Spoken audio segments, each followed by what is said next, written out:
Salut à tous et bienvenue dans ce top 10 des films les plus téléchargés en VOD, c'est-à-dire des films les plus téléchargés de manière légale sur les plateformes de VOD depuis la courte histoire de la VOD. C'est un classement réalisé par Allociné à l'occasion d'un événement qui aura lieu pour la première fois cette année, la fête de la VOD du 9 au 13 octobre 2017. Je trouve le concept plutôt pas mal puisque les films seront en location au tarif de 2 € pour la version SD. Malheureusement, ils auraient pu faire un effort quand même sur la HD, mais je trouve que pour une fois en matière de VOD, le tarif est plutôt intéressant. Regardons donc ce classement qui aura forcément des petites surprises au niveau des films téléchargés légalement. On va pas se mentir, c'est pas la même clientèle que les gens qui téléchargent de manière un petit peu boulémique parfois et inutile illégalement. Là, c'est plus des gens qui veulent acheter le film pour le voir, et forcément quand on le paye, c'est une autre vision. Numéro 10 de ce classement, le film Le Prénom, très bon film d'ailleurs, façon un petit peu pièce de théâtre, je crois que c'est une pièce de théâtre à la base qui se passe le temps d'une soirée dans un appartement, et voilà, c'est pas un énorme film avec un énorme budget, mais c'est plutôt intéressant avec des gens à l'intérieur comme Patrick Boel, la regrettée Valérie Benguigui, Charles Berling, il y a Guillaume de Tonquédec aussi, je sais pas si je vois bien, bon bref, en tout cas film plutôt intéressant. C'est quand même une surprise cette place numéro 10, je m'attendais, je dois le dire, à plutôt des gros blockbusters. C'est le cas à la place numéro 9.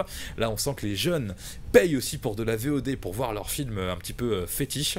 La première partie de Twilight 4 numéro 9 avec 400 000 locations, j'ai pas dit combien pour Le Prénom, c'était 451 000, et là on est à 464 000 pour Twilight. Ce sont des chiffres donnés par les distributeurs et le distributeur SND dans le cas de Twilight. À la place numéro 8, nous avons là aussi un peu une surprise quand même, le film Insaisissable, qui était un film un petit peu sorti de nulle part, réalisé par le français Louis Leterrier, et qui avait eu une grosse critique assez positive, un engouement assez incroyable de la critique française, qui a forcément orienté les gens vers la VOD, et c'est vrai que le film Insaisissable est quand même assez intéressant. La suite est un petit peu moins bien, me semble-t-il, je ne sais plus, j'ai vu les deux. Non, je crois même que j'avais été un petit peu déçu par Insaisissable parce qu'on en avait beaucoup parlé, et j'avais été plutôt agréablement surpris par le deuxième. Mais les deux sont bien si on aime les films de magie et les films surprenants. À la place numéro 7, le hitmaker en matière de film, Danny Boone et son film Superchondriac. D'ailleurs, je découvre le classement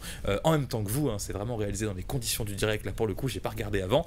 On a 480 000 locations pour ce film, 7ème Superchondriac, j'ai pas en parlé, je l'ai pas vu, mais bon, avec Danny Boone, Cadmerade et Alice Paul, que j'aime beaucoup, ça doit être un film à la Danny Boone, quoi, c'est-à-dire de l'humour assez simple, mais assez sympa quand même, j'ai envie de dire, si on aime l'humour Danny Boone. À la place numéro 6, Les Profs de Pierre-François Martin Laballe, alias PEF, avec Kev Adams, avec Isabelle Nanty. Là aussi, c'est le jeune public qui visiblement utilise beaucoup les services de VOD légaux. C'est bien 497 000 locations, et 6ème place pour ce film, Les Profs. Bon petit film si vous aimez les films avec Kev Adams, mais avec aussi d'autres acteurs sympas et plus adultes comme Isabelle Nanty. Et je crois que PEF joue un rôle aussi dans ce film que j'ai vu une seule fois et que j'ai beaucoup apprécié. À la place numéro 5, Lucie, le blockbuster historique dans la carrière de Luc Besson, 530 000 locations et quelques pour donc ce film que j'avais vu au cinéma, que j'avais pas compris le concept personnellement, j'avais pas beaucoup aimé. Après bon voilà, ça a eu son succès quand même, plus que ça même, donc bravo quand même à Luc Besson. Faudrait que je le regarde une deuxième fois et que j'en reparle sur cette chaîne pour redonner mon avis sur Lucie.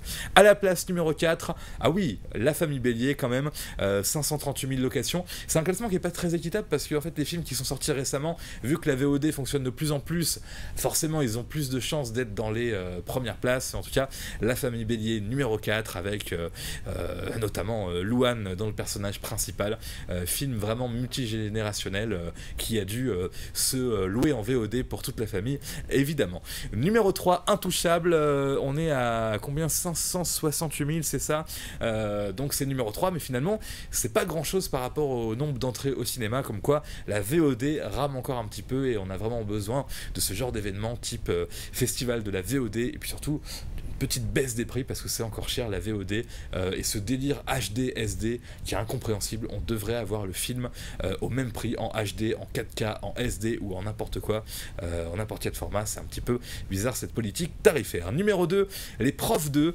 je dirais la puissance de Kev Adams là quand même sur la VOD, parce qu'il arrive à placer deux films où il est un petit peu personnage principal. Je l'ai pas vu cette suite, faut que je la regarde absolument parce que j'avais aimé le premier, je pense que je pourrais aimer le deuxième qui se passe je crois en Angleterre, hein, je crois que c'est ça, donc moi j'aime bien l'Angleterre, enfin j'aime bien Londres, ça pourrait être peut-être intéressant, il faut que je le regarde, et ça fait 598 000 locations et quelques. Numéro 1, qu'est-ce qu'on a fait au bon Dieu? Alors là au moins le score VOD suit vraiment le score cinéma, 1 million de VOD. Alors là ce qui est assez surprenant c'est que vous voyez on passe de 598 000 à 1 million entre le premier et le deuxième, donc super carton en VOD pour qu'est-ce qu'on a fait au bon Dieu.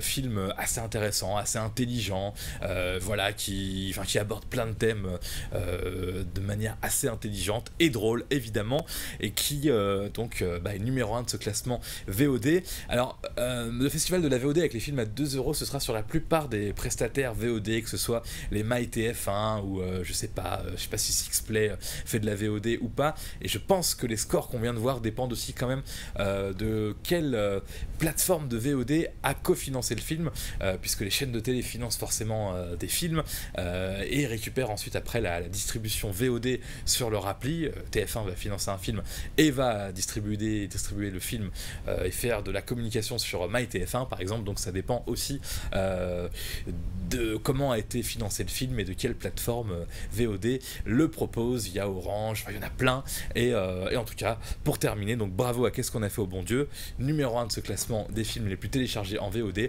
et vive le premier festival de la VOD, c'est pas le festival, c'est la fête de la VOD, qui aura lieu du 6 au 9 octobre 2017 avec 13 plateformes qui participeront à cette opération. 2 € le film en SD. Je termine avec ça, c'est pas sympa, il aurait fallu faire 2 € aussi le film en HD. Allez, salut. Comme d'habitude, vous pouvez vous abonner, vous désabonner, laisser un commentaire, me dire si vous êtes d'accord avec moi, comme quoi la VOD c'est trop cher encore aujourd'hui. Et puis voilà, c'est tout ce que j'ai envie de dire. Au revoir tout simplement, et à bientôt sur cette chaîne.